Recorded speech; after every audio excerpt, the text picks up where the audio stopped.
6種高效拓展資料嘅方法呢，我就教晒大家啦。咁我相信各位同學應該都掌握到6種高效拓展資料方法嘅實際操作啦。咁下次做實用文嘅時候，記得大展身手啊！同所有考試技巧一樣，喺實際操作嘅時候，6種高效拓展資料嘅方法一定要綜合運用啊。根據 Missing Link 嘅任務需要，睇下邊一種方法最適合、最啱用。事實上，絕大部分情況之下，要寫好一個關鍵連接 Missing Link，通常都會用到2至3種拓寫方法㗎。我哋試下睇多2個例子啊，等各位同學知道綜合運用唔同嘅拓寫方法，實際操作係點。先睇第一個例子，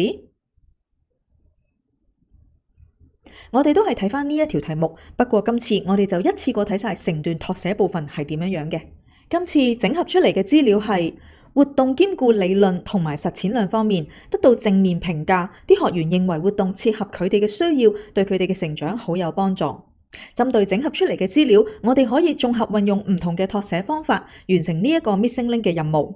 譬如好似呢個寫法咁啊，各位同學，你哋又睇唔睇得出當中用咗幾多種高效拓展資料嘅技巧呢？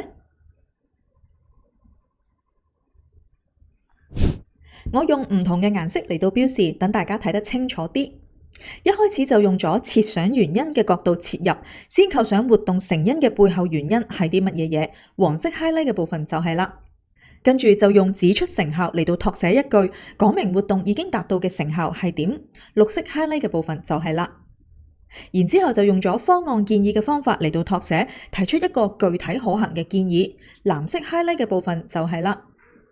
喺提建議嘅時候，同時用咗舉例說明嘅方法，補充2個例子，灰色 highlight 嘅部分就係啦。最後再一次用到指出成效嘅方法嚟到結尾，強調只有咁樣做先至可以達至最大嘅成效，綠色 highlight 嘅部分就係啦。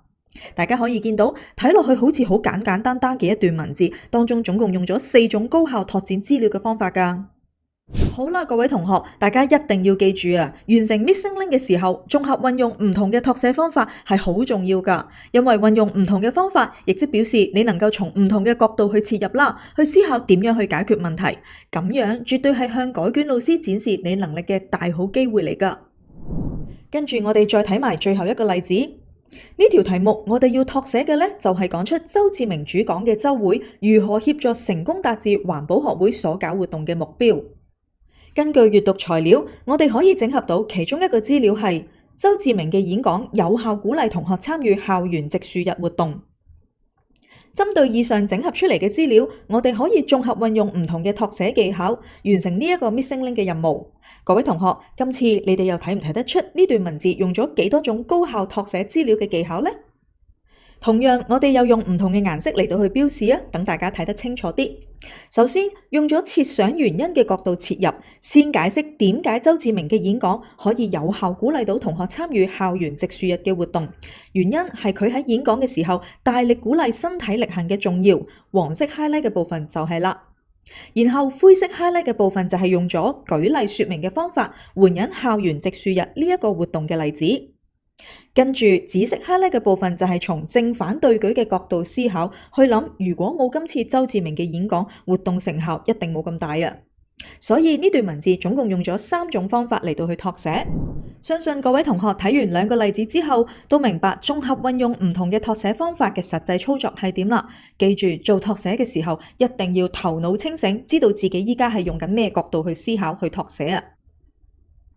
6種方法就根據題目嘅需要自由運用同埋配搭啦。